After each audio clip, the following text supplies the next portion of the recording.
just wait. हाँ.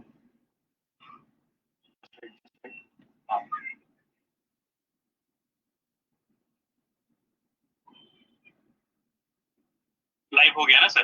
अभी मैं आपको कंफर्म करके बताता हूँ. Just give me 10 to 20 seconds. Just wait.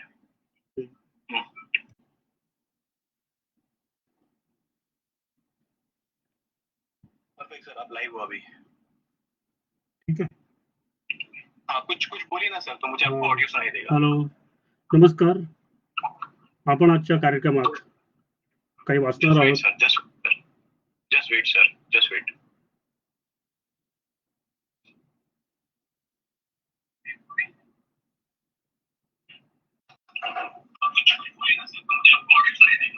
Hello. Done sir, आप लाइव हो सर, आप कंटिन्यू करो. अभी आप लाइव हो गए. आप थैंक यू, बाय.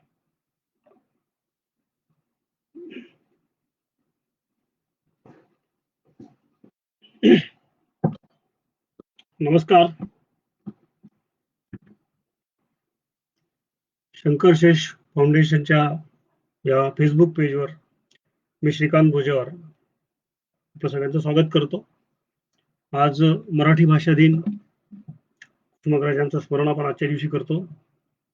काहीतरी चांगलं वाचावं, काहीतरी चांगलं ऐकावं आणि मराठी भाषेची, मराठी साहित्याची पताका पुढे घेऊन जावी, त्यात काहीतरी भर घालावी, या दृष्टीने आपण आजचा दिवस साजरा करतो.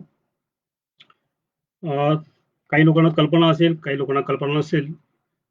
मी महाराष्ट्र टाइम्स या वृत्तपत्रामध्ये मुंबईचा निवासी संपादक आहे आणि मी विविध प्रकारचं लिखाण करतो. तंबीदुराई या नावाने माझा स्तंभ आहे, जो जवळपास गेली 20 वर्षे मी लिहितो आहे. त्यात साधारणतः राजकीय, सांस्कृतिक आणि सामाजिक अशा तिन्ही प्रकारचं, परंतु प्रहसनात्मक आणि थोडंसं व्यंगात्मक, विनोदी असं लिखाण असतं. या व्यतिरिक्त मी कथा, कादंबऱ्या, पटकथा, गाणी असं बरंच काही गेले 20-22 वर्षात लिहून पाहिलेलं आहे. त्याला काही म्हणा तुम्ही, एक ना धड भाराभर चिंध्या म्हणा किंवा काही म्हणा, पण मला स्वतःला खूप वेगवेगळे प्रयोग करायला, वेगवेगळं लिहून बघायला आवडतं. तर मी शंकर शेष फाउंडेशनला धन्यवाद देतो की आजच्या दिवसाची वाचनाची संधी दिल्याबद्दल.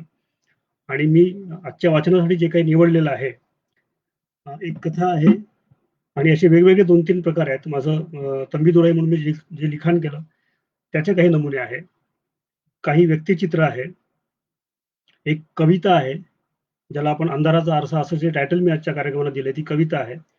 आणि माझ्या एका आवडत्या लेखकाचं थोडंसं काही वाचून दाखवणार आहे मी. तर तुम्हा सगळ्यांचं स्वागत पुन्हा एकदा. आणि मी आता माझ्या वाचनाला सुरुवात करतो.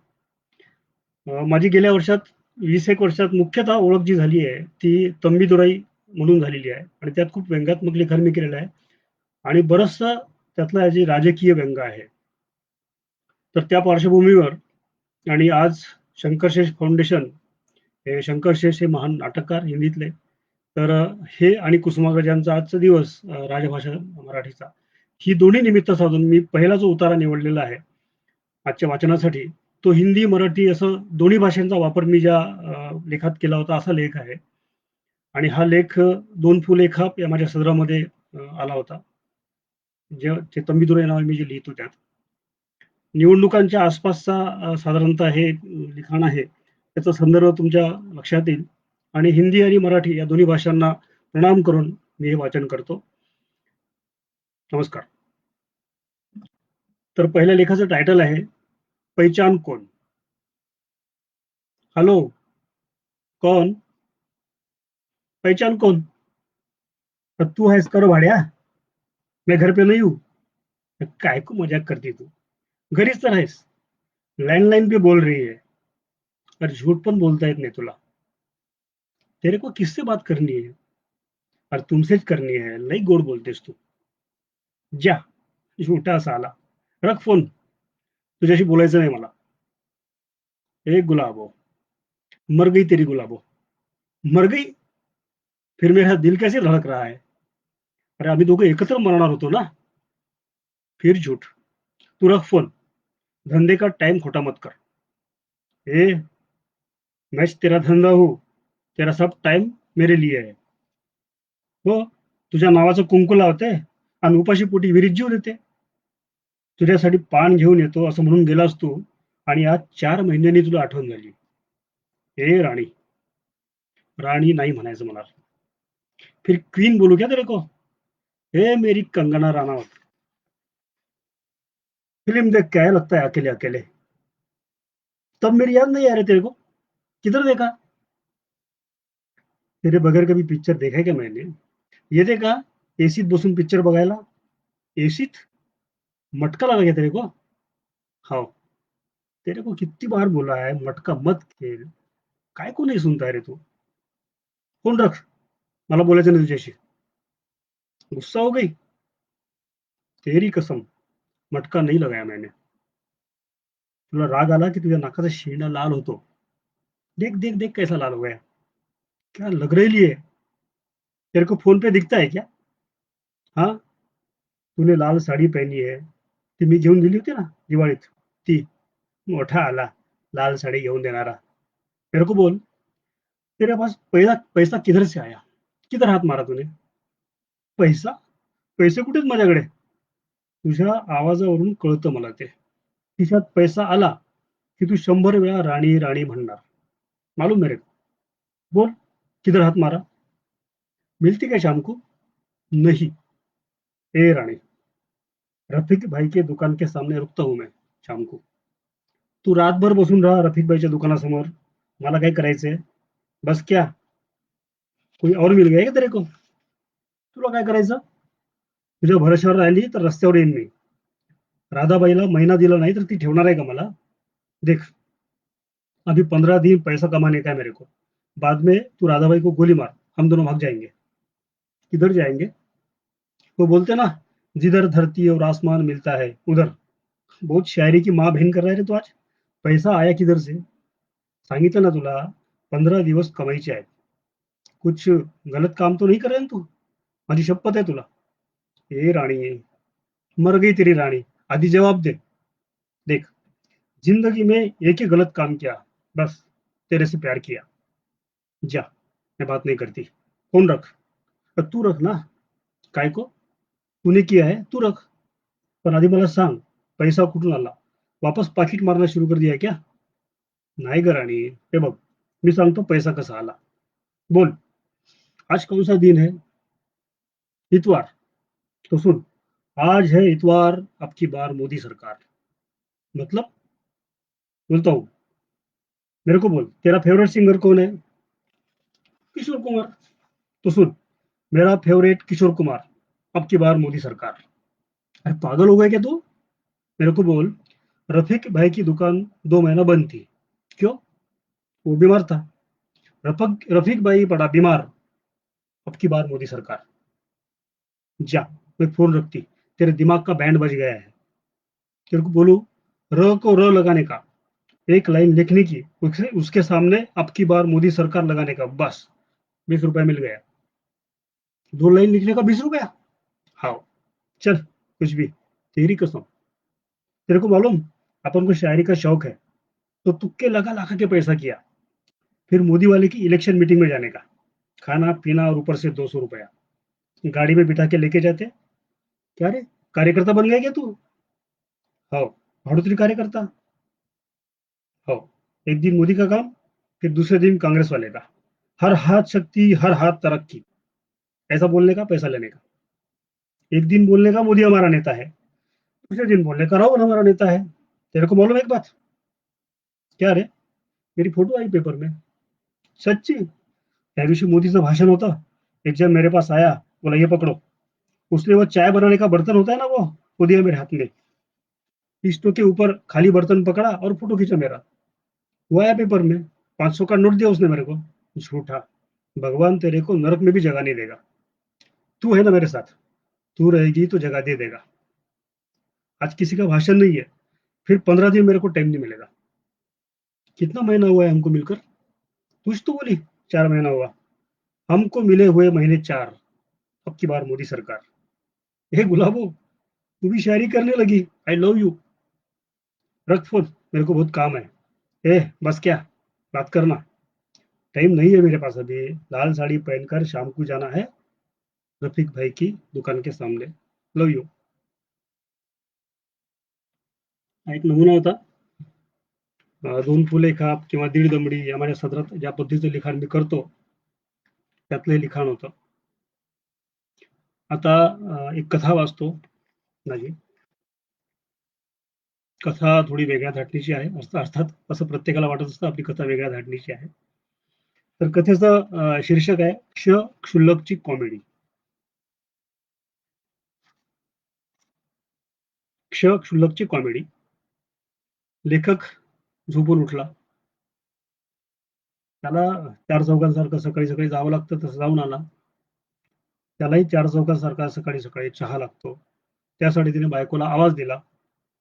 चार चौघांची बायको जशी पहिल्या हाकेला ओ देत नाही, तसा लेखकाच्या बायकोनेही ओ दिला नाही. आपण चार चौघांसारखे नाही असे त्याला सतत वाटत असे. त्याच्या या भावनेला तडा देण्याचे काम त्याची बायको सतत करीत असे. त्याने दुसऱ्यांदा तिला आवाज दिला, तरीही ओ नाही. लेखक दुखावला. आपल्या घरातल्या लोकांना आपली किंमत कळत नाही, या त्याच्या मनातल्या शाश्वत भावनेने उचल खाल्ली. परंतु ती उचल अधिक मोठी होऊन तिचे रूपांतर क्रांतीत वगैरे होण्याआधीच लेखकाची बायको चहा घेऊन आली. क्रांतीची ठिणगी वाया गेली. आपल्या लेखनात क्रांतीच्या अशा कितीतरी ठिणग्या आहेत, मात्र मेलेल्या समाजाला त्या दिसत नाहीत. अशी खंत मनात बाळगूनच लेखक रोज रात्री उशीवर मान टेकवत असे. आताही चहाचे घोट घेता घेता वृत्तपत्र वाचताना त्याच्या मनात कथा, कादंबऱ्या, कविता, नाटके, प्रहसने यांची बीजे रोवली जात होती. या बियांना योग्य भूमी मिळाली तर त्या सर्वांची महावृक्ष होतील, याची त्याला खात्री होती. त्याने हे स्वप्न असणं संपवून उर्वरित कामे भराभर उरकावीत यासाठी घरातून आवाज किंवा आदेश आला. मग तो पुन्हा चार चौघात आला आणि टॉवेल, चड्डी वगैरे शोधू लागला. तेवढ्यात बेल वाजली. दार कोणी उघडावे असा पेच होता. आंघोळ करून साडी घालत असलेली बायको पेटीकोटवरच होती. ब्लाऊज तिने दातात धरलेला होता. लेखक बाथरूम मध्ये जाण्याच्या पावित्र्यात असल्याने पट्ट्या पट्ट्याच्या चड्डीवर होता आणि त्याच्या हातात टॉवेल होता. कदाचित आपल्या लेखनातले मर्म जाणणारा कोणी वाचक असेल. कदाचित आपल्याला एखाद्या कार्यक्रमासाठी प्रमुख पाहुणा म्हणून बोलावण्यास असलेला कोणी याचक असेल. तर त्याच्यासमोर टॉवेलच जाणे बरे दिसत नव्हते. परंतु पेटीकोट मधली बायको कुणाला सामोरी गेल्यापेक्षा टॉवेलातला लेखक गेलेला बरा, असा पुन्हा चार चौघांसारखाच विचार करत लेखक गेला. दार उघडलं. नमस्कार. नमस्कार. मी एक क्ष व्यक्ती. क्ष? हो, माझं नाव क्ष आहे. म्हणजे माझी काही हरकत नाही त्याला, परंतु आपण क्षचा वापर नेहमी गृहीत धरण्यासाठी करतो. क्ष वाकला, म्हणाला, खरंच तुमच्या प्रतिभेची कमाल आहे. म्हणूनच तर मी तुमच्याकडे आलोय. लोक सतत आपल्याला गृहीत धरतात. अर्थात तुमच्यासारख्या प्रतिभावंताच्या बाबतीत हे कोणी करणार नाही, परंतु माझ्या बाबतीत हे सतत होतं. म्हणून मी माझं स्वतःचं नाव क्ष ठेवलंय. आपली प्रतिभा ओळखणारा कोणीतरी सकाळी सकाळीच भेटला म्हणून लेखक सुखावला. आपल्याला अशा व्यक्तीने टॉवेल गुंडाळलेल्या स्थितीत पाहिलं म्हणून थोडा ओशाळले. आपण हातात चड्डी धरूनच दार उघडायला आलो आहोत हे लक्षात आल्यावर तर त्याचे ओशाळणेही ओशाळले. बसा तुम्ही, मी जरा आंघोळ आटोपतो. आंघोळ कुणाला चुकली? लेखकाने जोक करून क्षचे लक्ष टॉवेल चड्डीवरून दुसरीकडे वळण्याचा प्रयत्न केला. क्ष सोफ्यावर बसला. सावकाश होऊ द्या. तुम्हा लेखकांचं काय? आंघोळ करता करता एखादी कल्पना सुचली तर तुम्ही तसेच बाहेर याल आणि लिहायला बसाल. आता किचनमध्ये धडाधड असा आवाज करीत 2-4 भांडी खाली पडली. त्याचा अर्थ ओळखून लेखक लगेचच उठला आणि बाथरूम मध्ये घुसला. क्ष शांतपणे लेखकाच्या घरातली पुस्तके पाहू लागला. लेखकाची, इतर लेखकांची, मराठी, इंग्रजी, लहान मोठी, जाड बारीक, पुस्तकेच पुस्तके. चहा आला. क्ष चहा पीत बसला. लेखकाच्या घरात उदबत्तीचा गंध पसरला. क्षने ताडले, लेखक आंघोळ केल्या केल्या रोज देवापुढे उदबत्ती लावत असला पाहिजे. त्याने चहा संपल्यावरही बराच वेळ चहाचा मग हाती धरून ठेवला. कोणीतरी तो घ्यायला येईल याची वाट पाहिली. अखेर समोरच्या टीपॉयवर तो ठेवून दिला. लेखक केसांना खोबऱ्याचे तेल वगैरे लावून भांग पाडून आला. नुकतेच नांगरलेले शेत दिसते तसे लेखकाचे केस दिसत होते. क्षला हे छान सुचले, परंतु लेखकासमोर आपण अशी एखादी उपमा सुचल्याचे सांगितले तर त्याला कदाचित तो आपला उपमर्द वाटेल, म्हणून त्याने ती उपमा गिळून टाकली. लेखकाने सोफ्याच्या समोरील खुर्चीत बैठक जमवली. बोला क्षराव. नको राव वगैरे नका म्हणू, फक्त श म्हणा. बोला क्ष. मी निघते. जेवण ठेवले टेबलावर. हवं तेव्हा जेवून घ्या. सौ लेखक पायात चप्पल सरकवता सरकवता म्हणाल्या. जाता जाता त्यांनी हा कोण बुवा क्ष म्हणून नीट पाहून घेतले. ते आपल्याकडे पाहत आहेत हे पाहून क्ष पटकन म्हणाला, नमस्कार वहिनी. नमस्कार. मी निघाले हो. अर्धवाक्य क्षसाठी, अर्ध लेखकासाठी. धाड. दाराचा आवाज. सौ लेखक गेल्या. बायको चांगली आहे याची. क्षने मनातल्या मनात नोंद केली. बोला लेखक म्हणाले. क्षने डोक्यातली लेखकाची बायको त्वरेने डिलीट करून टाकली. तिची एक कॉपी आपोआपच डेस्कटॉपवरील रिसायकल बिन मध्ये जमा झाली. मला तुमची जरा मदत हवी आहे. हा बोला ना. मला चांगली चिठ्ठी लिहून हवी आहे. चिठ्ठी? हो. लोक आत्महत्या करताना चिठ्ठ्या लिहून ठेवतात. त्यात आता फार तोचतोपणा आलाय. काहीतरी कल्पक वेगळं सॉलिड हवंय मला. तेच ते नको. अमुक तमुक कारणाने मी आत्महत्या करीत आहे. माझ्या आत्महत्येला कुणालाही जबाबदार धरू नये वगैरे वगैरे असलं रुटीन वकवास काही नको. लेखकाला ते ऐकून आपलं सामाजिक उत्तरदायित्व आठवलं. आपण या माणसाची स्टोरी ऐकायला हवी. याला आत्महत्येपासून परावृत्त करायला हवं. आत्महत्या हा पळपुटेपणा आहे क्षराव. क्षराव नकाच म्हणू मला. पळपुटेपणा आहे ते ठाऊक आहे मला. मग तरी मी काही आत्महत्या वगैरे करणार नाही. लोक आपल्याला सतत गृहीत धरतात. एवढ्या क्षुल्लक कारणाने आत्महत्या कोण कशाला करेल हो? मग ही चिठ्ठी? 15 मिनिटांपूर्वी बाजूला ठेवलेला चहाचा मग हाती घेत क्ष म्हणाला, अहो साधा चहाचा मग बघा. त्यात किती व्हरायटी मिळते बाजारात. पण आत्महत्येच्या चिठ्ठ्या मात्र सगळ्या सारख्याच. सरकारी फॉर्म सारख्या, एक सूर्य आणि वृक्ष. मी पोलिसांकडे जाऊन 100-200 चिठ्ठ्यांचा अभ्यास केलाय. हस्ताक्षरांचे चिक्कार प्रकार आहेत. कागदांचेही प्रकार आहेत. परंतु चिठ्ठ्या जणू एकाच व्यक्तीने लिहाव्या तशा. तोच तोच मजकूर. म्हटलं आपण या बाबतीत काहीतरी करायला हवं. लेखक गप्प गोंधळलेला. हे काहीतरी सटकलेलं प्रकरण दिसतंय. काहीतरी भानगड व्हायची उगा. काय करावं? माफी मागून मोकळं व्हावं. मला बाबा वेळ नाही. दुसरा लेखक बघ असं सांगून टाकावं. क्षणे लेखकाच्या मनातलं त्याच्या चेहऱ्यावर वाचलं. त्याचे नकारात्मक विचार उद्ध्वस्त करण्यासाठी लेखकावर अस्त्र सोडलं. जरा खासगी विचारू? विचारा.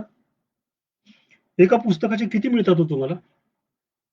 टक्केवारी असते. 10%, 15%. 200 रुपयाचं पुस्तक आणि 1000ची आवृत्ती म्हणजे 2 लाखांचा मामला. त्यातले 20-25 हजार लेखकाला. तर तुमच्या 3 पुस्तकांची टक्केवारी मी तुम्हाला देतो.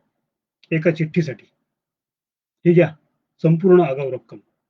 त्याने एक लखोटा पुढे ठेवला. लेखक द्विधा मनस्थितीत. 75,000 आहेत. मोजून घ्या. 75,000? एका चिठ्ठीसाठी? हो. मी या पैशाची तुम्हाला पावती मागणार नाही. काहीही कागदोपत्री लिखापढी करणार नाही. समजा हे पैसे मी ठेवून घेतले आणि काहीही लिहिलं नाही. पैसे घेतल्याचं कबूल करायला नंतर नकार दिला तर तुम्ही तसं करणार नाही. का? कारण तुम्ही लेखक आहात. लेखकाच्या नैतिकतेवर एवढा विश्वास आहे तुमचा? लेखक जरासा सुखवून म्हणाला. क्षणे चेहरा कोरडा ठेवला. खरं बोलणार आहे त्याबद्दल माफी मागतो आधीच. हा विश्वास लेखकाच्या नैतिकतेवरचा नव्हे. लेखक भित्रे असतात. आपण पैसे घेतले आणि काम केलं नाही तर समोरचा माणूस काय करेल याचा काही नेम नाही.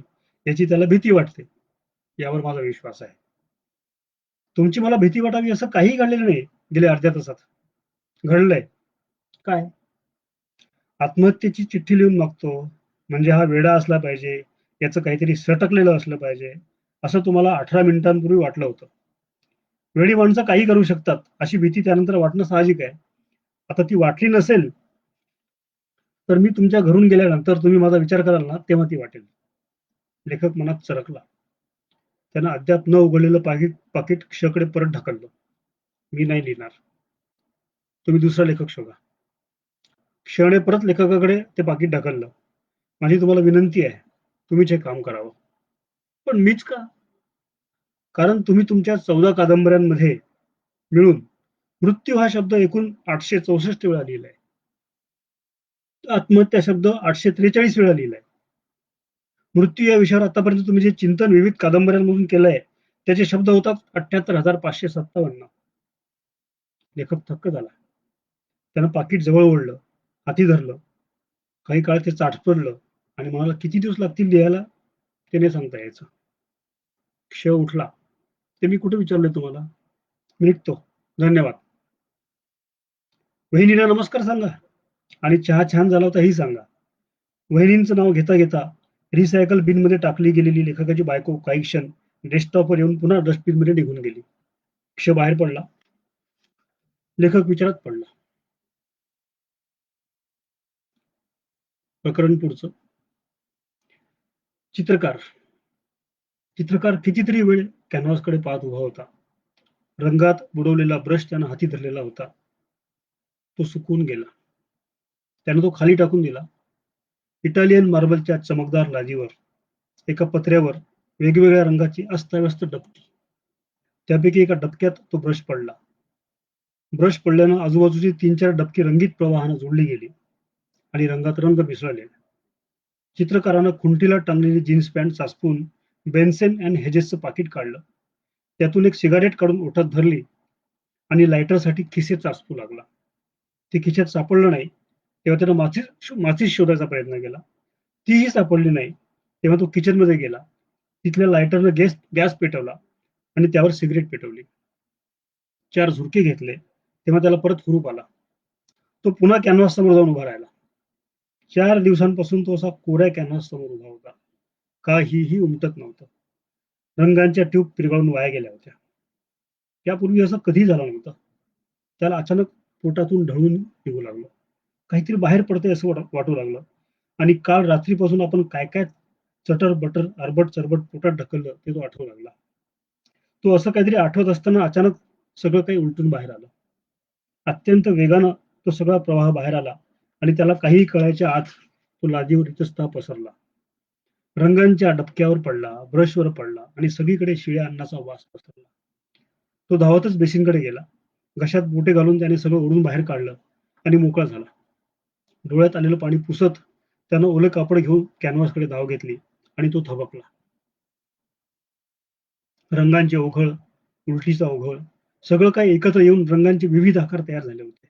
कुठे कांद्याचा पांढरा काळसर तुकडा, कुठे टोमॅटोची लाल फोड, कुठे लसणाचा अर्ध तुकडा, कुठे मिरचीचा गोलाकार तुकडा. वाह! हे खरं चित्र. हेच माणसाचं आयुष्य. उलटी. हेच आपल्या आगामी चित्रमालिकेचं शीर्षक आणि उलटी हीच संकल्पना. ते सगळं तसंच पडून राहिलं आणि त्याचा ब्रश भराभरा चालू लागला. कितीतरी तास तो तसाच उभा होता चित्र काढत. रात्री उशिरा कधीतरी त्याने लादी पुसून काढली तेव्हा आंतरराष्ट्रीय पातळीवरील एक महान चित्रमालिका जन्माला आली होती. ती आकार घेऊ लागली होती. सकाळी चित्रकार उठला आणि त्याच अवस्थेत पुन्हा कामाला लागला. कॅनव्हासवर एक मोठा आकार. त्याला काहीही विशिष्ट असा आकार नव्हता. त्याच्या कडा नकाशासारख्या पिवळट रंगाची पार्श्वभूमी. त्यानं ब्रश हाती धरत कॅनव्हासवर उलटीच्या त्या प्रवाहाला दिशा दिली आणि दारावरची बेल वाजली. एकदा. चित्रकार हलला नाही. परत बेल वाजली. त्यानं दार उघडलं. चित्रकाराच्या चेहऱ्यावर त्रासिक प्रश्नचिन्ह. मी क्ष. क्ष? जरा बोलायचं होतं. चित्रकार बाजूला झाला. क्ष आत आला. सोफ्यात बसला आणि आत घुसला.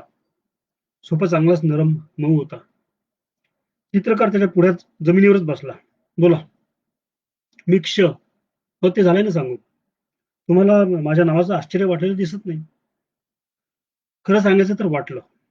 परंतु ज्या गोष्टीचं मला आश्चर्य वाटावं असं समोरच्याला वाटत असतं त्याचं आश्चर्य वाटून घेण्याचं मी कटाक्षानं टाळतो. वाटलं तरी दाखवत नाही. मला आवडलं हे. नसतं आवडलं तरी मी परवा नसती केली. बोला. क्षणे तोंड उघडलं. तो काहीतरी बोलणार तो अस्वस्थ झाला. त्याला बोलायचं होतं ते विसरून गेला आणि चित्रकाराला म्हणाला, तुम्ही हाफ पॅन्टीच्या आत काही घातलेलं नाहीये आणि शिवाय झीप लावायचे विसरलात. चित्रकार म्हणाला, मी घरी असताना झीप लावत नाही. तुम्ही बोला. क्ष कंटिन्यू झाला. मला तुमची चित्र खूप आवडतात. चित्रकारानं बरीच बेफिकिरी दाखवण्याचा प्रयत्न केला परंतु सुखाची एक बारीकशी छटा त्याच्या चेहऱ्यावर उमटलीच. साधारणतः मी काय काढतो ते लोकांना कळत नाही. माझी कला इथल्या लोकांना कळतच नाही, असंच मला वाटतं. तुम्ही अपवाद दिसता. माहीत नाही, परंतु मी नेहमी पाहतो तुमची प्रदर्शनं. तुमचं ते तीळ फार उत्तम होतं. स्तनांवर तीळ असलेल्या बायकांची न्यूड्स केली होती तुम्ही. त्यातलं सौंदर्य लक्षात न घेताच टीका झाली.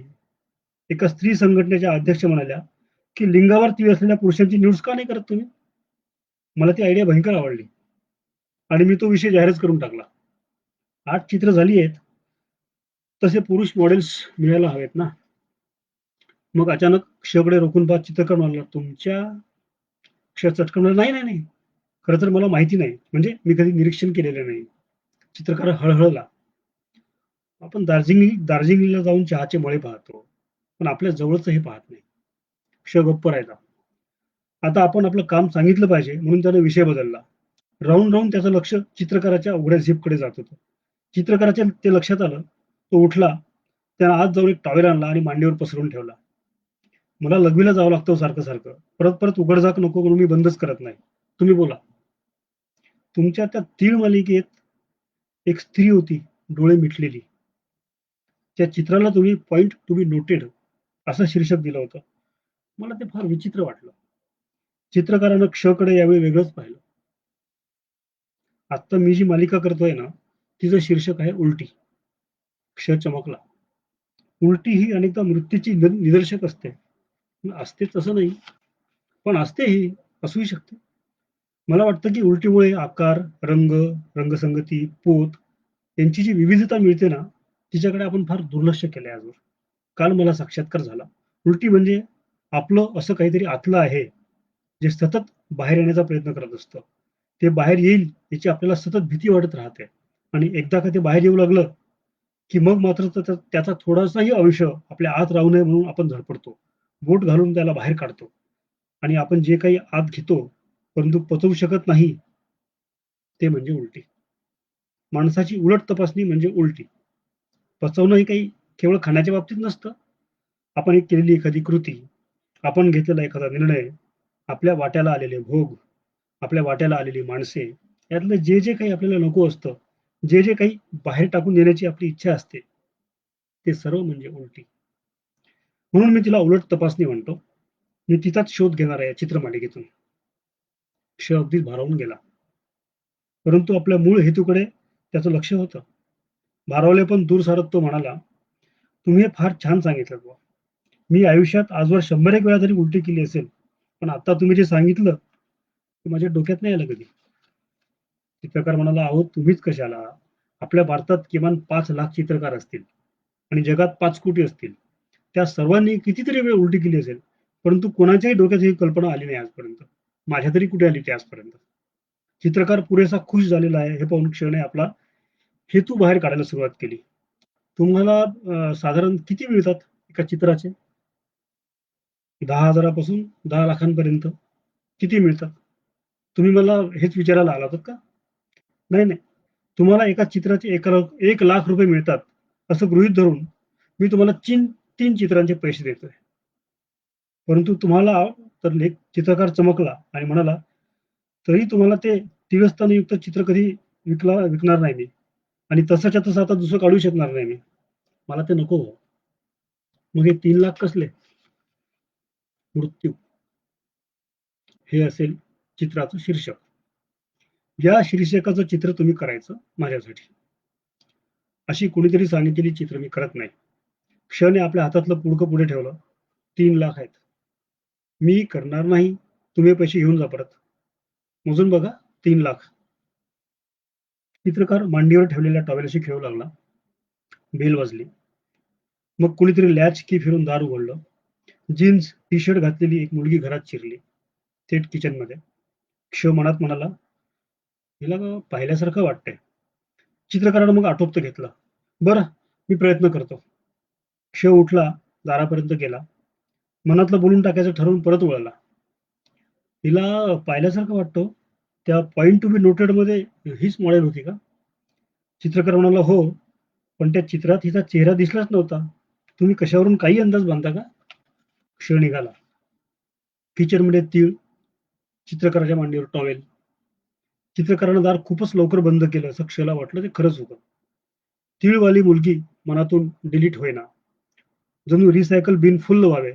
आधीचा कचरा फेकून दिला पाहिजे. माझी जो नाव डुबे उसे कौन बचाए.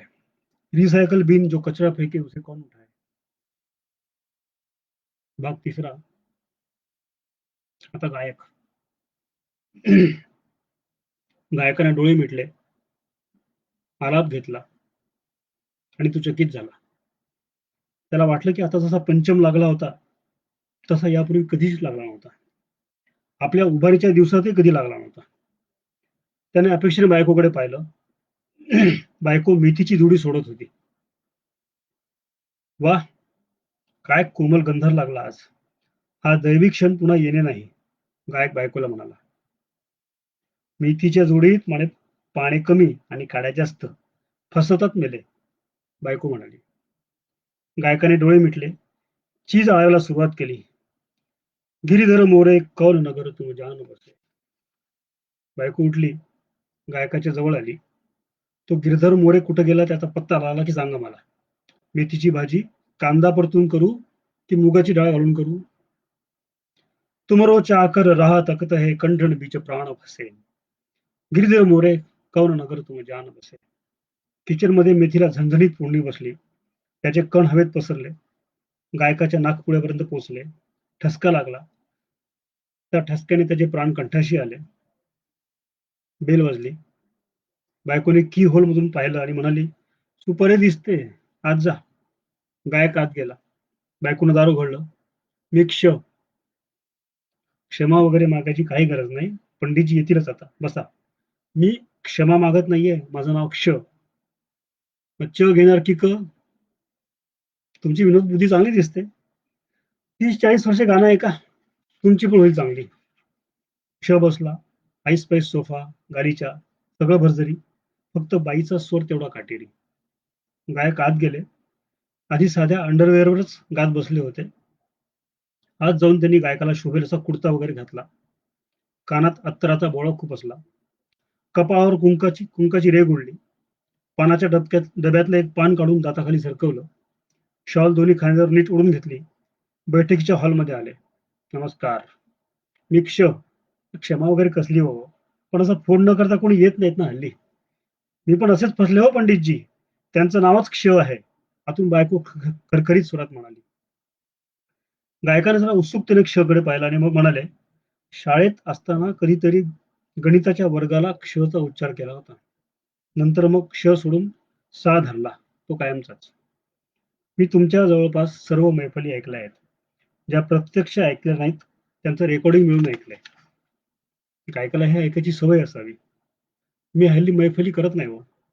मी मैफलीची सुपारी देण्यासाठी आलेलो नाही, काही डिस्कस करायचं होतं. गायकानं तयारी दर्शवत कडे पाहिलं. मला सांगा, तानसेनाच्या गाण्यामुळे दिवे लागले आणि पाऊस पडला, हे खरं असेल का? कधी विचार नाही केला हो. पण विचार केला तर खरं वाटेल का? विचार केला तर कदाचित खरं नाही वाटणार. मग त्या अफवा असतील का? पण मला त्या समजाचं निराकरण करावं किंवा त्यावर काही भूमिका घ्यावी असं कधी वाटलंच नाही. ते खरं असलं किंवा नसलं तरी काय बिघडतं? माझं बिघडतं हो. चेहऱ्यावर कोणते आणावे ते गायकाला कळेना. तो निर्विकार झाला. तुम्ही मैफिली घेत नाही, मग हल्ली करता काय? काहीही नाही. गाणं म्हणतच नाही. म्हणतो कधी कधीही म्हणतो. माझ्या घरी याल का गाणं म्हणायला? हल्ली मी सुपारी घेत नाही, मी तुम्हाला सांगितले ना. ही सुपारी नाही हो, हा एक सांगीतिक प्रयोग आहे. तुम्ही घरी स्वतःसाठी गाता ते मला ऐकता येत नाही. तुम्ही एकदा माझ्या घरी येऊन गा. मला खरं तर काही कळलं नाही काय म्हणायचं तुम्हाला. आपण भैरवीची परीक्षा घेऊ, राग भैरवी. तरीही कळलं नाही मला. तुम्ही माझ्या घरी या भैरवी गायला. का पण? कारण तुमच्यात अजून बरंच गाणं साठलेलं आहे. तुमचं वय झालं असेल, परंतु गाण्याचं वय कधी होत नसतं. गायकाची बायको घेऊन आली. ते नाही येणार. मी सांगते. तुम्ही चहा घ्या आणि निघा. बायको खरखरीत आवाज सांगून गेली. ने खिशात हात घातला. तुम्ही मैफिली करत नाही, त्यामुळे तुम्हाला बैठकीची सुपारी देता येत नाही. परंतु तुम्हाला यावं तर लागणारच आहे. हे पाकिट ठेवा. यात माझा पत्ता आहे. गाण्याचा दिवस, वेळ सगळंच आहे. मी येतो. सहतर तर राहिला तसाच. गायकाची बायको अतू म्हणाली. क्षणे चहाचा कप उचलला आणि खिडकीत जाऊन तुळशीच्या मुळाशी घातला. तुळशीच्या मुळाशी चहा घातला तर तिची वाट जोमत होते. मी निघतो. पंडितजी पंडितजीने आत बघत आवाज दिला. हे निघाले ग. बरं, अंगावरचं गाणं ठेवा आत उतरून. शिव बाहेर पडला. लेखकानं मृत्यूवरचं आणि आत्महत्येवरचं साहित्य वाचण्याचा सपाटा लावला. त्याला चिठ्ठी काही सुचेना. काहीही लिहिलं तरी ते टुकारच वाटू लागलं. जागतिक वाचून झालं, देशी वाचून झालं. मग त्यानं झुलू आणि कुठल्या कुठल्या आफ्रिकन भाषांमध्ये मृत्यूवर काय काय लिहिलेलं आहे ते तपासून पाहायला सुरुवात केली. मृत्यूवरचं भाष्य वाचलं, मृत्यूवरचे विनोद वाचले, मृत्यूवरच्या कविता वाचल्या. जगणारी माणसं मृत्यूला किती लाईटली घेतात असं त्याला वाटू लागलं. आपण मृत्यू या शब्दाचा कितीतरी वेळा आपल्या साहित्यात उल्लेख केला, पण एखाद्या कॅरेक्टरचा मृत्यू झाला की त्यानंतर आपण त्याचा फार विचारच करत नव्हतो. त्या कॅरेक्टरशी संबंधित इतर कॅरेक्टर करतील की तो विचार, पण कशाला करायचा असं म्हणायचं. पण त्या इतर कॅरेक्टर्सनी तो करायचा म्हणजे आपणच करायचा ना. लेखक भंजाळला. या आणि अशा विचारातच राहू लागला. एकदा तो रस्त्याने जात असताना एक भिकारी एका कारखाली येता येता अक्षरशः वाचला. मृत्यू चाटून गेल्यामुळं भिकाऱ्याचा श्वास खालीवर होत होता. तो एका झाडाखाली जाऊन बसला. शांत झाला. लेखक हे सर्व पाहत होता. तो त्या भिकाऱ्याकडे गेला. का घाबरलास रे एवढा? म्हणाला. जगून काय भिकच मागणार आहेस ना? काय करायचं असं जगून? भिकारी म्हणाला, वर्षभरापूर्वीच लग्न झालंय. ती माहीमला भीक मागते, मी दादरला. अजून वंशाला दिवा नाही. मरून कसं चालेल? अचानक आलेलं, येऊ घातलेलं, येता येता राहिलेलं असं मरण या कफल्लक अवस्थेतही जर एवढं हादरवत असेल, तर स्वतःहून वेळ ठरवून, पद्धत ठरवून मरणं किती त्रासदायक असेल. ही चिठ्ठी आपण काही लिहू शकणार नाही. 75,000 रुपये परत करून टाकूया, असं तो मनात म्हणाला. पण ते ऐकून त्याच्यातला लेखक संतापला. व्यक्तिरेखांच्या अंतरंगात शिरून त्याच्या भावना व्यक्त करण्याचा दावा करणारा तुझा अहम कुठं गेलाय? स्वतः तयार केलेल्या व्यक्तिरेखांचं मन कुणी टिपेल? तुला जिवंत माणसं वाचता येत नसतील तर काय उपयोग? लेखकाचं खाणं पिणं तुटलं. रोज तो लिहायचा आणि कागद चुरगाळून फेकून द्यायचा. त्याच्यातल्या लेखकाची संताप आणि अपमानानं आग आग होऊ लागली. तो क्षला शिव्या घालू लागला. ज्या क्षणी आपण क्षला घरात घेतलं, तो क्षण किती दुर्भाग्याचा होता हे मनातल्या मनात स्वतःलाच सांगू लागला. एक साधी आत्महत्येची चिठ्ठी लिहिता येऊ नये आपल्याला. त्या मनातल्या मनात हजारदा क्षची मायबहीण काढली. चित्रकारानं विचार केला, मृत्यू म्हणजे नेमकं काय हवं असेल या क्षला? मृत्यूशय्येवरील एक पुरुष. मृत्यूशय्येवरील एक पुरुष. चित्रकाराला ते सोपं वाटलं. त्यानं कॅनव्हास तयार केला आणि भराभरा रंग ओतले. कॅनव्हासला ब्रश लागला आणि तो थांबला. मेलेला आणि झोपलेला यात फरक कसा करायचा? मेलेल्या व्यक्तीच्या शय्येजवळ त्याचं कुटुंब दाखवायचं, रडताना. उत्तर मिळाल्याच्या आनंदात त्यानं ब्रश उचलला आणि तो परत थांबला. कुटुंबातली माणसं रडतात याचा फक्त एकच अर्थ होऊ शकत नाही. तो गंभीर आजारी आहे, मरणाच्या दारात आहे, असाही त्याचा अर्थ होऊ शकतो. किंवा आणखी पण काही होऊ शकतो. त्यानं ब्रश खाली टाकला. काय करावं? त्या व्यक्तीच्या दोन्ही नाकपुड्यात कापसाचे बोळे दाखवूया. हा, हे मात्र नक्कीच मरण. त्यानं पुन्हा ब्रश उचलला. पण मग त्यानं स्वतःला रागवून प्रश्न विचारला. जिवंत पुरुष आणि मृत पुरुष, जिवंत पुरुष आणि मृत पुरुष यांच्या चेहऱ्यावरील भावांमधला फरक आपल्याला दाखवता येत नसेल, तर मग आपण कसले चित्रकार? पण मेलेल्या व्यक्तीच्या चेहऱ्यावर भाव असतात का? चेहऱ्यावरील भाव हे माणसाच्या मनात जे काही चाललं असेल त्याचं प्रतिबिंब असतं. मग मेलेल्या व्यक्तीच्या चेहऱ्यावरील भाव आपण कसे ठरवणार? मेलेली व्यक्ती विचार करू शकते की नाही हे आपल्याला कुठं माहिती आहे? त्याला ब्रश मोडून फेकून द्यावासा वाटू लागला. मृत्यू असं शीर्षक असलेलं एक चित्र काढायचं आहे, एवढी साधी गोष्ट आपल्याला येत नाही. त्याचं अवसान गेलं. तो अस्वस्थ झाला. त्यानं हाफ पॅन्टीची झीप बंद केली. यातून बाहेर पडून विचार केला पाहिजे. झीप बंद केल्यावर तो चपापला. मृत्यू म्हटल्यावर आपण पुरुषाच्याच प्रतिमेचा विचार का करत होतो? चित्र काढायला सांगणारा पुरुष आहे म्हणून, की आपण चित्र काढणारे पुरुष आहोत म्हणून? पण मग चित्र काढणारा कोण आहे याचा काही संबंध असतो का याच्याशी? स्तनांवरील तिळाची पेंटिंग्स करण्याआधी आपल्याला लिंगावरील तिळाचा विषय का नाही सुचला? मग त्याच्या लक्षात आलं, आपण चित्रकार कसले? आपण तर पुरुष चित्रकार. कलावंत म्हणून आपण आपल्यातल्या अगदी प्राथमिक भावनेच्या पलीकडे सुद्धा जाऊ शकलो नाही. तरी आपण कलावंत कसले मग? त्याला पराभूत झाल्यासारखं वाटू लागलं. त्याने एका डॉक्टर मित्राला फोन केला आणि विचारलं, मेलेली व्यक्ती आणि झोपलेली व्यक्ती यांच्यात तू कसा काय फरक करतोस? डॉक्टर फोनवर मरेस्तोवर हसला आणि म्हणाला, "छुत्या, अबे झोपलेल्या व्यक्तीचं पोट वरखाली होईल ना?" चित्रकार म्हणाला, "तुझ्या हॉस्पिटलमधल्या गप्पा नको सांगूस मला. तिथं तुला जी माणसं जिवंत वाटतात ना, त्यातली कित्येक आधीच मेलेली असतात. श्वास घेण्याचा जिवंत असण्याशी काही संबंध नसतो." असं म्हणत त्यानं फोन ठेवून दिला. पण मग चित्र काय काढायचं? काही आडव्या उभ्या रेषा, आकार आणि रंग काढू आणि मृत्यूचे चित्र आहे म्हणून सांगून टाकू. एरवी आपण आपल्या चित्रांचे अर्थ सांगतोच ना आणि ते समीक्षक मान्य पण करतात. मग आता का नाही करणार? पण क्ष म्हणजे काही समीक्षक नव्हे. क्षला आपण म्हणून ते मान्य करायची काही गरज नाही. पण आपण हे चित्र मुळात काढतोच आहोत कशाला? नाही काढणार रे भडव्या. क्ष, मी नाही काढणार चित्र हे. 3,00,000 रुपये सोळे करून घाल त्या. कॅनव्हासवर मृत्यू असं शीर्षक लिहून चित्रकार नुसता बसून राहिला. चित्राची वाट बघत, रंग पायाने तुडवत. गायकांनी ठरवलं, आपण भैरवीला हात नाही घालायचा. हा क्ष साला कोण आपल्या घरी येतो आणि भैरवी म्हणायला सांगतो? आपण नाहीच म्हणायची भैरवी. गायकानं भैरवीचं नावच टाकून दिलं. बायकोलाही सांगितलं, मी आता भैरवी म्हणणार नाही. बायको म्हणाली, ठीक आहे, भैरवीच काय, काहीही नाही म्हटलं तरी माझी काही हरकत नाही. गाणं ऐकून ऐकून सहनशक्ती वाढली माझी. पण ती आणखी वाढत होता, करायचं काय? नकाच गाऊ. भैरवी म्हणायची नाही असं ठरवलं खरं गायकानं. परंतु कोणताही राग म्हणण्याचा प्रयत्न केला तरी भैरवीचे स्वर त्यात घुसू लागले. गायकानं मग काहीच गायचं नाही असं ठरवलं. तो नुसताच बसवून राहू लागला.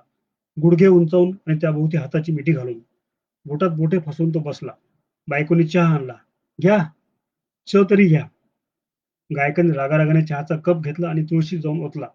बायको म्हणाली, चहा घातला तर तुळशीची वाट जोमाने होते, असा तो क्ष म्हणाला होता. गायक दिवसभर अस्वस्थ होता. रात्री झोपतानाही तसाच होता.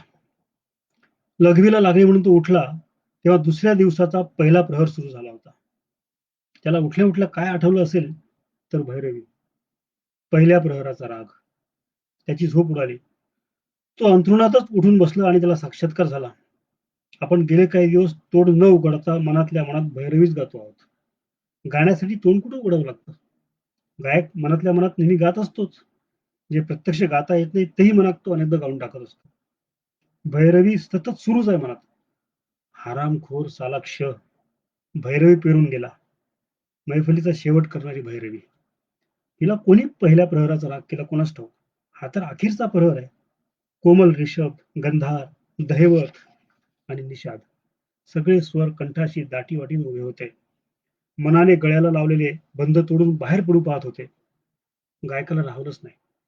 तो तिरमिरीत उठला आणि क्षने दिलेले पाकिट त्याने काढले, फोडले. त्यावर तारीख होती. ती नेमकी उजाडत असलेल्या त्याच दिवसाची. गायक बाहेर पडला. गाडी काढून त्या कागदावर लिहिलेल्या पत्त्यावर निघाला. गायक पोचला तेव्हा त्या घराचं दार उघडं होतं. क्ष सताड झोपलेला होता. गायकानं बैठक जमवली आणि कंठात रुतून बसलेले, अडकून पडलेले भैरवीचे सूर बाहेर पडले. बाबूल मोरा नहर छूटो जाय. पण ते त्यालाच ऐकायला येत होतं. आतल्या आत. आवाज बाहेर पडत नव्हता. स्वर बाहेर पडतात, परंतु आवाज बाहेर पडत नाही. असा अनुभव तो पहिल्यांदाच घेत होता. बाहेर फटफटलं तरी गायक गातच राहिला. सकाळी सकाळी चित्रकार कोरा कॅनव्हास घेऊन आला. त्यावर लिहिलेलं होतं, मृत्यू. चित्रकारानं ते चित्र क्षसमोर धरलं आणि म्हणाला, मृत्यूनंतर काय उरतं? काहीच नाही. कोरा कॅनव्हास. घे तुझं चित्र. मी तुझ्यासारख्या सामान्य क्ष समोर कधीही हार पत्करणार नाही. लेखक आला. त्यानं दार किलकिलं करून क्षच्या घरात प्रवेश केला. छाती काढून तो क्षच्या पुढ्यात उभा राहिला आणि म्हणाला, किती निरर्थक आहे आत्महत्येची चिठ्ठी. ज्या जगात आपण राहणारच नाही, त्या जगातल्या लोकांसमोर आपण आपल्या निर्णयाची कारणं सांगून काय करायचंय? माझी परीक्षा घेतो का रे भडव्या? क्ष निश्चित पडलेला होता. लेखक, गायक आणि चित्रकार मुकाट बसलेले होते. तेवढ्यात एक जण आत आला. भाषण करायला उभं राहावं तशा पोजमध्ये उभा राहिला आणि म्हणाला, ऐका, श्रीयुत क्ष यांचे पहाटे 6:35 देहावसान झाले. त्यांनी तृप्त मनानं प्राण सोडले. त्यांचे शेवटचे शब्द असे होते, लेखकाला शब्द नाही सापडले, चित्रकाराला रंग आकाराचा शोध घेता नाही आला, गायकाला स्वर बाहेर काढायला जमलं नाही. तिघांचाही मी पराभव केला. सामान्य क्षुल्लक माणूस म्हणून जगल्याची, नैतिक अनैतिक याचा विचार करत घाबरत घाबरत जगल्याची खंत होती. मरता मरता ती पुसली गेली. मी याला कॉमेडी म्हणतो, तुम्ही कदाचित ब्लॅक कॉमेडी म्हणाल. ही होती क्षशुल्लकची ब्लॅक कॉमेडी. आता साहित्य प्रकाराच्या एका दुसऱ्या वर्गाकडे येतो. व्यक्तिचित्र. व्यक्तिचित्र हा मराठी साहित्यातला खूप महत्वाचा प्रकार आहे. अशी काही 1-2 व्यक्तिचित्र मी लिहिली होती ऋतुरंगच्या दिवाळी अंकामध्ये. छोटी छोटी आहे, ती वाचून दाखवतो. माणसं छोटी डोंगरा एवढी, असं याचं शीर्षक आहे. माणसं छोटी डोंगरा एवढी. ज्यांना नमस्कार करावा अशी समाजाच्या दृष्टीने खूप मोठी असलेली काही माणसं सुदैवाने खूप जवळून पाहता आली, अनुभवता आली. परंतु काही अशी माणसं भेटली जी त्या एका क्षणी आभाळा एवढी वाटली. त्यापैकी दोघांची ही आठवण. त्यापैकी एकाचं मला नावही माहित नाही. दुसरी व्यक्ती ओळखीची होती, परंतु तरीही त्या व्यक्तीला मी फार ओळखतो किंवा ओळखत होतो असं म्हणता येणार नाही. मुंबईतला दंगलीचा काळ. अयोध्येत 6 डिसेंबर 1992 रोजी बाबरी मशीद पाडली गेली. त्यानंतर जवळपास 2 महिने मुंबई धुमसत होती. मी नुकताच लोकसत्तामध्ये रुजू झालो होतो. वांद्रे येथील शासकीय वसाहतीत राहत होतो. वांद्रे पूर्वस्थानकातून बाहेर पडल्यावर वसाहतीकडे जाणाऱ्या मार्गातच बेरामपाडा होता आणि वसाहतीतून मागच्या रस्त्याने खारस्थानकाकडे जाणाऱ्या गल्लीच्या दोन्ही बाजूला मुस्लिमांची टपरीवजा दुकानं होती. म्हणजे वसाहतीच्या दोन्ही बाजूंचा परिसर स्फोटक होता. जमावाने काठ्यांनी दगडांनी ठेचून मारल्याची एक घटना तर आमच्या समक्षच घडली होती. शहरात प्रत्येक जण घाबरलेला, भेदरलेला आणि एकमेकांकडे संशयाने पाहणारा. दंगलीच्या आधी जेव्हा सगळे सुरळीत होते, तेव्हा मी रोज 11 वाजता निघून 12च्या सुमारास चर्चगेटला पोहोचत असे. बाहेर पडल्या पडल्या 2 रुपयाचं ग्लासभर थंडगार ताक प्यायचं आणि चालत चालत लोकसत्ताच्या कार्यालयात एक्सप्रेस टॉवर्समध्ये जायचं. लोकसत्तामध्ये लागल्यापासून म्हणजे ऑक्टोबर 1992 पासून माझा हा रोजचा क्रम होता. 6 डिसेंबर नंतर फुटपाथवरील दुकाने गायब झाली. रस्त्यावरील माणसं कमी झाली.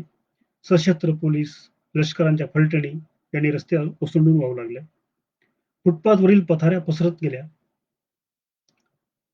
11 वाजता बाहेर पडून दाजीच्या हॉटेलमध्ये भाजी पुरवठ्याचा 7 रुपयाचा नाश्ता करून वांद्रे स्टेशनला आणि तिथून पुढे लोकलने जाण्याचा दिनक्रम पुन्हा माझा सुरू झाला. त्यानंतर 3ऱ्या किंवा 4थ्या दिवशी मी चर्चगेटला उतरून बाहेर पडलो. डावीकडल्या फुटपाथवर मला ताकाची मोठी उंच चरवी घेऊन बसलेला नेहमीचा भैया दिसला. चरवीवर झाकणावर गवती चुंबळ ठेवून तो स्टूलवर बसला होता. सवयीनं मी गेलो आणि 2 रुपयाचं नाणं समोर धरलं. त्यानं ताकाचा ग्लास दिला आणि पैसे मात्र घेतले नाही. मी ताक संपवून पुन्हा नाणं समोर धरलं तर म्हणाला, साहब आप जैसे 15-20 लोग हैं जो मुझसे रोज छाछ पीते थे. सोच रहा था पता नहीं वो सब कैसे है, कहाँ है. उनको जिंदा देखता हूँ तो बहुत खुशी होती है. आज पैसा मत देना, कल से लूंगा पैसा. त्याचे डोळे पाणवले होते आणि माझेही. मला त्याचं नाव माहिती नाही, अजूनही माहिती नाही, पण त्याचा त्या दिवशीचा तो चेहरा ओल्या कॉन्क्रीटमध्ये पावलाचे ठसे उमटून राहावेत तसा आठवणीत राहून गेलेला आहे. ऑफिस संपलं की मी सहसा दादरला उतरून प्रभात चित्रमंडळात जात असे. साहित्य, राजकारण, समाजकारण, पत्रकारिता हे सगळं शिकण्याची शाळा लोकसत्ता होती, तर सिनेमा शिकण्याची शाळा होती प्रभात. सुधीर नांदगावकर, अशोक राणे, विनय नेवळकर, दिनकर गांगल, रघुवीर कोल, दबा सामंत ही मंडळी तिथं भेटायची. त्यात आणखी एक खास व्यक्तिमत्व होतं, शरद वैद्य यांचं. जेमतेम 5 फूट उंची, गोल चेहरा, थोडं टक्कल आणि कायम गॅबर्डीनचा कोट घालून रुबाबदार एखाद्या चित्रपटाचा निर्माता जसा दिसायला हवा तसा. एक दिवस त्यांनी ते निर्माण करत असलेल्या संत नामदेव या चित्रपटाची माहिती दिली. त्याचा मुहूर्त झाला असून लवकरच शूटिंग सुरू होत आहे असं ते मला म्हणाले. ते गेल्यावर मी नांदगावकर आणि नेवळकरांशी गप्पा मारत होतो. तेव्हा वैद्यांचा विषय निघाला त्या नेवाळकर म्हणाले, "अरे, त्या सिनेमाचा मुहूर्त होऊन आता 8-10 वर्ष झाली असतील. आणखी 10-5 सिनेमांचे मुहूर्त केले असतील त्यांनी. मुहूर्ताच्या पुढे जात नाहीत. पण त्याला निर्माता मात्र व्हायचा आहे. त्याचा कोट, बूट यावर जाऊ नको. त्यांची परिस्थिती काही बरी नाही. सह्याद्रीला चित्रपट विकण्यासाठी मध्यस्थ म्हणून काम करतात, वितरणात मदत करतात आणि 4 पैसे कमवतात कसे-बसे. पुढे प्रत्येक भेटीत वैद्य संत नामदेव बद्दल उत्साहाने सांगत, मी ऐकून घेई. कधीतरी एखादी प्रेस नोटही देत आणि मी ती छापत असे. एक दिवस ते लोकसत्ता कार्यालयात भेटायला आले. कॅन्टीनमध्ये चहा वगैरे झाल्यावर त्यांनी माझ्या हाती एक लठ्ठ पाकिट ठेवलं आणि मला म्हणाले, "हे पाकिट तुझ्याकडे ठेव. पण एक रिक्वेस्ट आहे. मी मेल्याशिवाय पाकिट उघडू नकोस." त्यांनी असं काही महत्वाचं माझ्याकडे आणून ठेवावं एवढी काही आमची ओळख नव्हती. मी गमतीनं त्यांना म्हणालो, "वैद्य, अहो तुमच्या आधी मी मेलो तर?" त्यावर डोळ्यात कमालीचा अर्ज आणत त्यांनी माझा हात धरला आणि म्हणाले, "श्रीकांत, मी सिरियसली सांगतोय. प्लीज हे पाकिट ठेवून घे." पुढे बहुधा काही महिन्यांनी किंवा 1-1.5 वर्षांनी शरद वैद्यांचं निधन झालं. खरं तर मी विसरलो होतो. पण संध्याकाळी घरी निघता मला त्यांनी दिलेलं ते पाकिट आठवलं. मी ते शोधलं. तेव्हा एका ड्रॉवरच्या तळाशी सापडलं. उत्सुकतेनं ते मी फोडलं. त्यात वैद्यांचा जन्म, शिक्षण याची माहिती होती. संत नामदेव, आणखी काही चित्रपटांच्या मुहूर्ताचे फोटो, वृत्तपत्रातील बातम्यांची कात्रणं, वैद्यांचा कोट टायमधला रुबाबदार फोटो आणि माझ्या नावाने एक पत्र होतं. त्यात त्यांनी मला विनंती केली होती, "प्रिय श्रीकांत, माझ्या निधनाच्या बातमीत कृपया हा फोटो वापर आणि बातमीमध्ये माझा उल्लेख संत नामदेव या चित्रपटाचे निर्माते असा कर." ही विनंती वाचताना माझ्या अंगावर काटा आला. चित्रपटाचं वेड आणि चित्रपटावरचं प्रेम असं टोकाचं असतं. त्याचे किस्से खूप ऐकून होतो, पण थेट अनुभव असा पहिलाच आणि तोही असा. मी तेव्हाचे आमचे संपादक कुमार केतकर यांना ते पत्र दाखवलं. त्यामागची कथा ऐकवली. केतकर म्हणाले, "अगदी सविस्तर बातमी कर आणि त्यात वैद्यांचा, त्यांच्या सिनेमाच्या मुहूर्तांचा फोटो पण घे." केतकरांसारखा खरा संपादकच बातमीतलं माणुसकीचं मूल्य समजू शकतो, याचाही तो प्रत्यय होता. नमस्कार करावा अशी माणसं कशा पद्धतीने भेटतील याचा काही नेम नसतो. आयुष्यात ते अचानक भेटतात. तशी ही 2 माणसं. मला असं वाटतं आता आपण 3 लेख वाचून झाले. पुढचा लेख मला आवडत्या लेखकाचा एक लेख वाचायचा आहे, तो वाचतो आणि त्यानंतर आपण या कार्यक्रमाच्या शेवटाकडे वळूया.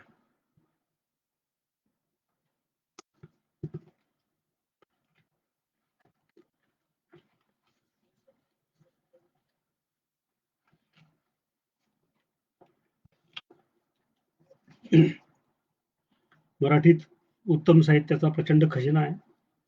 परंतु आता जी मंडळी आहेत, लिहिती आहेत,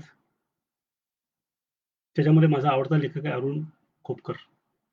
मराठी भाषा किती श्रीमंत आहे, मराठी भाषा किती भरजरी आहे, मराठी भाषा किती प्रेमळ आहे, मराठी भाषेची श्रीमंती काय आहे, शब्द श्रीमंती काय आहे, हे सगळं खोपकरांचा लेख वाचून, खोपकरांचं लेखन वाचून कळतं आपल्याला.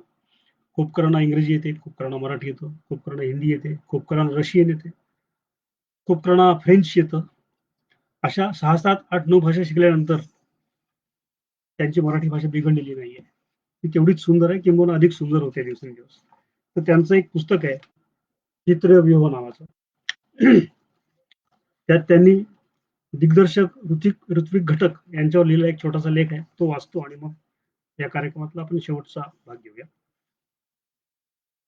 तर खोपकरांचा लेख आहे, चित्रव्यूह या पुस्तकातला.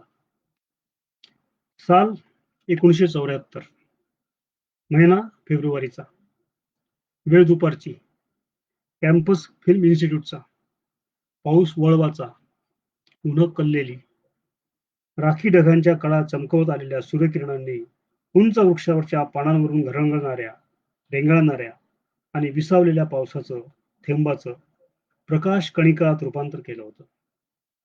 समोरचा डांबरी रस्ता हलके हलके वर जाणारा होता. तो त्या थेंबांनी पूर्ण भिजून चिंब झाला होता. त्याचं काळशार अंग नुकत्याच पॉलिशलेल्या लांब लचक शिसवी पृष्ठभागाप्रमाणे चमकत होतं. त्यावर झाडांची, ढगांची आणि इमारतीची हलकीशी प्रतिबिंब तरंगत होती. नजर वर केली तर थेंबांची चमक आणि खाली केली तर रस्त्याची.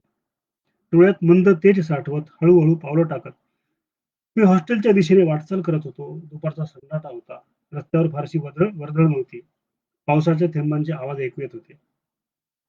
वाटेतली भास्कर चंदावरकर नेहमी जिथं बसायचे ती म्युझिक रूम बंद होती.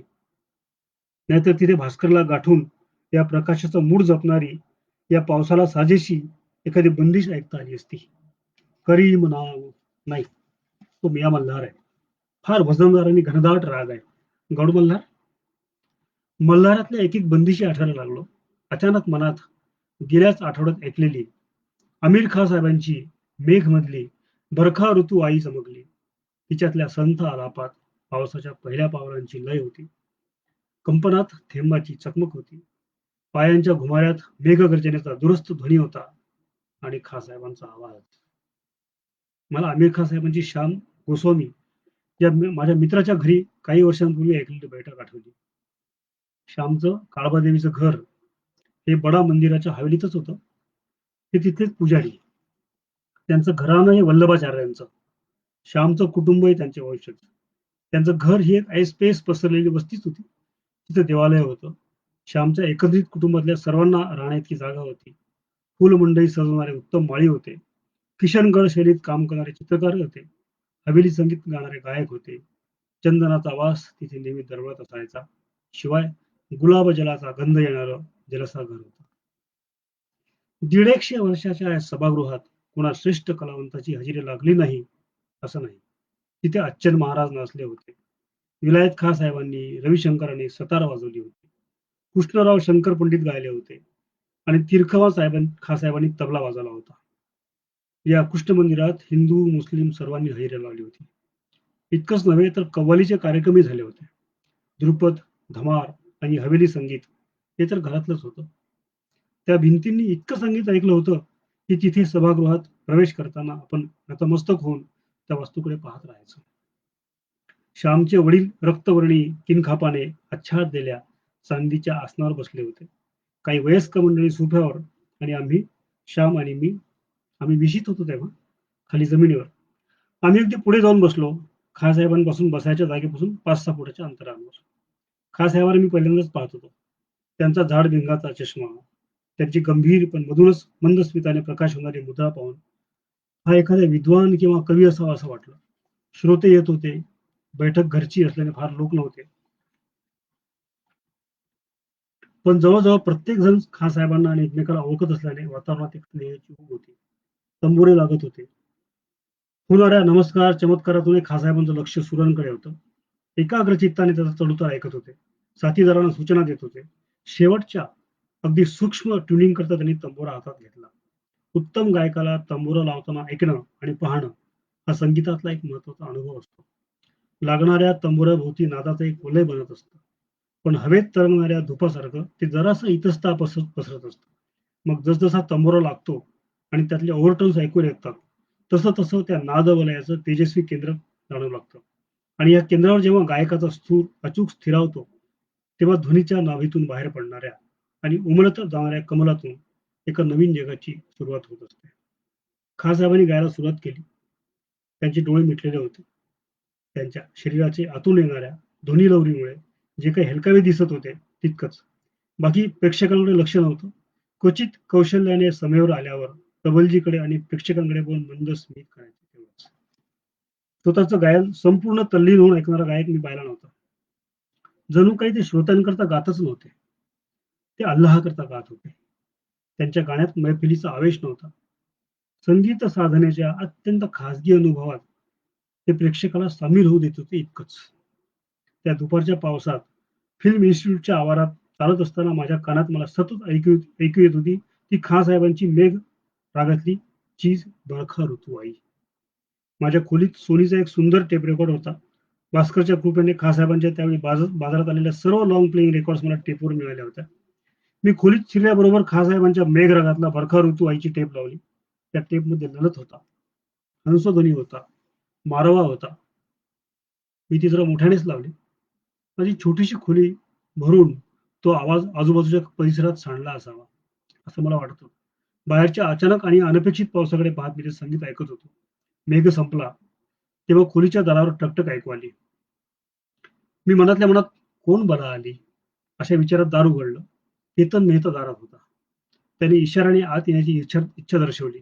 मग थोड्या थोड्या वेळाच्या अंतराने सईद मिर्झा, जेटू मोंडल असे आणखी काही विद्यार्थी आले. प्रत्येकाने एक शब्दही न बोलता चाललेल्या संगीताला धक्का न लावता डोळ्यांनीच आत याची परवानगी विचारली. बघता बघता माझी छोटीशी खोली भरून गेली. तरी विद्यार्थी येतच राहिले. नाईलाजाने मी दार उघडं ठेवलं. मैफिलीत असाव्या अशा शांतपणाने हे सारे संगीत ऐकत होते. मी हे पाहून चक्रावूनच गेलो. पण संगीताची शक्तीच अशी होती की त्याच्या तंद्रीतून बाहेर पडावं असं वाटेना. बाहेरच्या विद्यार्थ्यांना ऐकू जायला म्हणून मी रेकॉर्डरचा आवाज अधिक मोठा केला. 1 तास होऊन गेला. इन्स्टिट्यूटच्या 3 वर्षात मला असा अनुभव कधीच आला नव्हता. संगीताबद्दलचं इतकं प्रेम, इतकी जाणीव आणि ती देखील अशा शांतपणे व्यक्त करायची इच्छा, सारं नवलच. टेप संपली. त्यातला शेवटचा राग हंसध्वनी होता. हा आमच्या प्रत्येकाचाच अत्यंत आवडता राग. खान साहेबांनी तो सुंदर म्हटला होता. त्याचा मेघे ढाका तारामध्ये ऋत्विकदांनी अप्रतिम वापर केला होता. त्या चित्रपटातल्या संगीतकाराच्या कलेतील आणि ऐहिक जीवनातील प्रगतीचा आलेखच जणू त्या रागांच्या विविध अवस्थांच्या आणि बंदिशीच्या सहाय्याने मांडला होता. प्रारंभाला शिकाऊ अवस्थेत असणारा निसर्ग सान्निध्यात सूर लावणारा कलाकार जेव्हा यशस्वी होऊन घरी येतो तेव्हाची द्रुत बंदिशी तिहाई सर्वांनाच आठवत होती. मग एक एक जण उठून उभा राहिला. माझ्याबरोबर हस्तांदोलन करून खोलीतून निघून जावं लागला. कोणाच्याही तोंडून एकही शब्द निघाला नाही. शेवटी सईद, केतन आणि जेटू राहिले. सईदने मला विचारलं, तुम्ही कब पता चला? मला त्याचा प्रश्न समजला नाही. मी त्याला विचारलं, किस बात का? ते तिघे एकमेकांकडे पाहत राहिले. मग परत माझ्याकडे वळून केतनने विचारलं, तुम्ही मालूम नाही? त्यांच्या आवाजातल्या गंभीरपणातून मला जाणवलं ही काही थट्टा मस्करी नाही, हे काहीतरी भलतंच आहे. मग सईद म्हणाला, तुम किस लिए खान साहब का गाना सुन रहे थे? मी म्हटलं, यूं ही अचानक बारिश आई, सुनने का मूड था. सईद म्हणाला, खान साहब एक्सीडेंट में चल बसे. हमें रेडियो पर खबर सुन रहे थे. तुम्हारे कमरे से आवाज आई, इसलिए सब यहाँ चले आए. माझ्या पायातलं सगळं बळच गेलं. ऋत्विकदांच्या मेघे टाका ताराची क्षयाच्या शेवटच्या अवस्थेच्या जवळ गेलेली नायिका शेवटच्या सीनमध्ये हिल स्टेशन मधल्या टीव्ही इस्पितळात आपल्या भावाबरोबरच बोलत असते. भोवतालचे पर्वत शांत असतात. ती कुटुंबातल्या इतरांची चौकशी करते. भावाशी प्रेमाने बोलत असतानाच तिला येणाऱ्या मृत्यूची जाणीव अनावर होते. ती अचानक क्रंदन करते, दादा मला जगायचंय. तिचे वाक्य दऱ्याखोऱ्यात घुमत राहतं. का कोणास ठाऊक. आमिर साहेबांच्या मृत्यूची बातमी ऐकल्यानंतर त्यांच्या आवाजाबरोबर हे वाक्य मला ऐकू येत होतं. दादा मला जगायचंय, मला जगायचंय, मला जगायचंय. बरोबर 2 वर्षांनी 6 फेब्रुवारी 1976 रोजी ऋत्विकदाई गेले. हे होते अरुण खोपकर. ते जेव्हा फिल्म इन्स्टिट्यूटमध्ये होते तेव्हाचा काळ आहे. आणि कसा काळ भारलेला होता, काय माणसं त्यांच्या भोवती होती आणि काय प्रकारचं लिखाण होतं हे तुम्ही आता बघितलं. माझे अत्यंत आवडते लेखक आणि विचारवंत. आपण आता या कार्यक्रमाच्या जवळपास शेवटाकडेच आलो. या कार्यक्रमाचं मी जे शीर्षक दिलं आहे, अंधाराचा आरसा. अम्मी डोंबिवलीकर नावाचा एक दिवाळी अंक आहे माझ्या मित्राचा. तो दरवर्षी एक वेगळ्या प्रकारचा दिवाळी अंक काढतो. एक दिवाळी अंक त्यांनी फक्त अंधांसाठी काढला होता. म्हणजे अंध असणाऱ्या व्यक्तींनी आपल्या आयुष्यात कामं केलेली आहेत.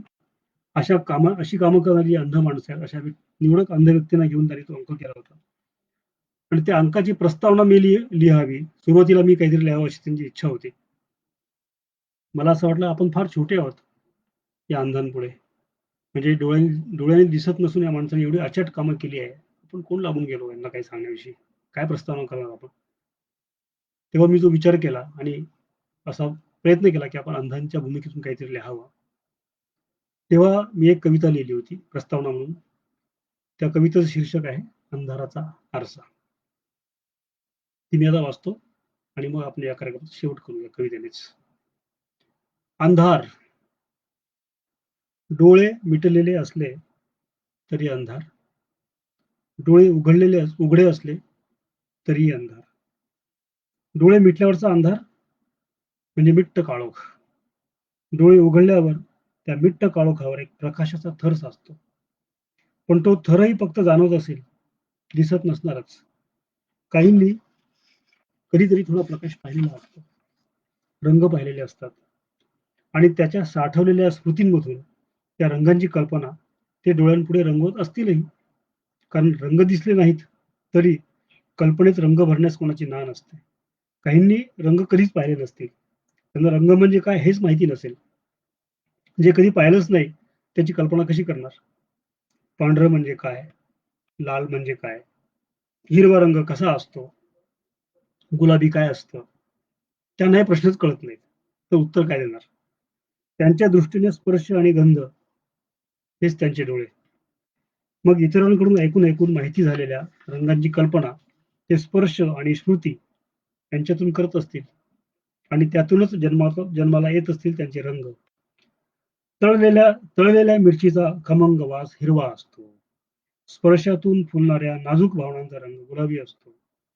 गोड पाणीदार कलिंगडाचा रंग लाल असतो. छातीशी लुसणाऱ्या चिमुरड्याचं पोट भरून तो हसतो तेव्हा त्याच्या पोटात जाणाऱ्या दुधाचा रंग पांढरा असतो. कुणीतरी हात धरतो, ओढून नेतो, तेव्हा त्या स्पर्शातून मनाचे पंख मिटतात. त्या मिटलेल्या पंखानं गढुळलेल्या मनाचा रंग काळा असतो. समोरच्या व्यक्तीचं अस्तित्व तेव्हा असतं आपण त्या व्यक्तीला पाहतो, आपल्याला ती व्यक्ती दिसते तेव्हा. तो आपल्याला दिसतच नसेल तर तो नाहीच. मग ज्यांना दिसतच नाही त्यांच्या लेखी अस्तित्वाचा अर्थ काय असेल? त्यांचे कान असतात, त्यांना अस्तित्व जाणवतं. कोणीतरी आला आहे, कोणीतरी येतो आहे, कोणीतरी जातो आहे, कोणीतरी धावतो आहे, कोणी सावध पावलाने येतो आहे. अशा येण्या जाण्यातही त्यांना अर्थ शोधता येत असावेत. डोळ्यात, नजरेत, चेहऱ्यावर माणसाचं मन दिसतं असं म्हणतात. पण ज्यांना ते दिसू शकत नाही त्यांना नक्कीच चालण्यातून, सावलीतून माणूस कळत असावा. म्हणजे माणूस कळून घेण्याचे बरेच मार्ग आहेत. पण डोळे असले, दृष्टी असली की आपण इतर मार्गांकडे पाहतच नाही. दृष्टी असूनही ते दृष्टीआड करतो. शब्द, गंध, स्पर्श या सर्व संवेदनांना चौथी मिती आहे, ती दृश्य संवेदनांची. शब्द बोलून त्यांचे अर्थ कळतात, पण ते अर्थ पाहायचे कसे? राग, लोभ, प्रेम, वात्सल्य, काम या पलीकडे शब्द खूप काही सांगत असतात. मानवी व्यवहारांना केवळ श्वास घेण्याच्या पलीकडे घेऊन जात असतात. उदाहरणार्थ बालकवी म्हणतात, श्रावण मासी हर्षमानासी हिरवळे दाटे चोहीकडे. आता ती दाटलेली आहे हे सुखद हवेतून जाणवतं, पण त्याची कल्पना डोळ्यांपुढे काय येत असेल? डोळ्यांनी पाहता येत नाही अशा स्थितीतही डोळ्यांपुढे एखादी कल्पना आणता येतेच, पण ती आणण्यासाठी ही दृश्य स्मृतींची गरज असते. ज्यांना त्या आहेत त्यांचं ठीक, पण ज्यांना त्या अजिबात नाहीतच ते अंधाराच्या कॅनव्हासवर काळोख्याच्या कुंचल्याने काय रेघोट्या उडत असतील? खमंग, घाणेरडा, शिळ्या अन्नाचा, ओल्या मातीचा, तापल्या जमिनीचा, पहिल्या पावसाचा, हे सगळे अंदाज ते गंधांमधून घेतात. हेच वास आपल्या डोळ्याने दिसतात ते प्रत्यक्ष नाकपुड्यांपर्यंत येण्याच्या आधीच. म्हणजे उदाहरणार्थ बघा, रेल्वेच्या स्टॉलवर गरमागरम समोसा तळला जात असेल तर ते दृश्य दुरून पाहूनच आपण त्याचा खमंगपणा अनुभवत असतो. मात्र ज्यांना हे दिसत नाही त्यांना ते दृश्य मानवी नाकपुड्यांच्या क्षमतेच्या टप्प्यात आल्यावरच कळेल. पण मग स्पर्श, तो त्यांना देत असावा एक अधिकचा कंगोरा, एक जादूची दृष्टी जी बुबुळ, दृश्यपटल, बाहुल्या यांच्याही क्षमतेच्या पलीकडली आहे. डोळे बंद करून आपल्या हाती जर नोट दिली तर ती 100ची की 500ची हे कळेल का? त्या नोटेच्या आकारांच्या स्मृती, स्पर्शातला फरक नोंदवून ठेवण्याची आपल्या स्मृतींना गरज वाटत नाही. परंतु जेव्हा दृष्टी पाठ फिरवते तेव्हा स्पर्श, गंध, स्मृती या तीनही संवेदना आपापली शस्त्रे परजून अधिकच धारदार करत असाव्यात. कारण या सर्व कल्पनाही आपल्या दृष्टीच्या मर्यादेत विचार करण्याच्या सवयीतून आलेल्या आहेत. ज्यांच्या दृष्टीला या मर्यादाच माहिती नाहीत त्यांच्या दृष्टीपुढची सृष्टी आपण पाहू शकत नाही. कारण आपल्यासाठी ती दृष्टीआडची सृष्टी आहे. त्यांचं जगणं, त्यांच्या वेदना, त्यांचं कर्तृत्व, त्यांची समज, त्यांची परिपक्वता, त्यांचा संघर्ष यातून ते एक मोठी गोष्ट करतात. ते स्वतः कधीच आरसा पाहू शकत नाही. ते स्वतः कधीच आरसा पाहू शकत नाहीत. पण आपल्याला ते दाखवतात अंधाराचा आरसा. आपल्याला ते दाखवतात अंधाराचा आरसा. नमस्कार.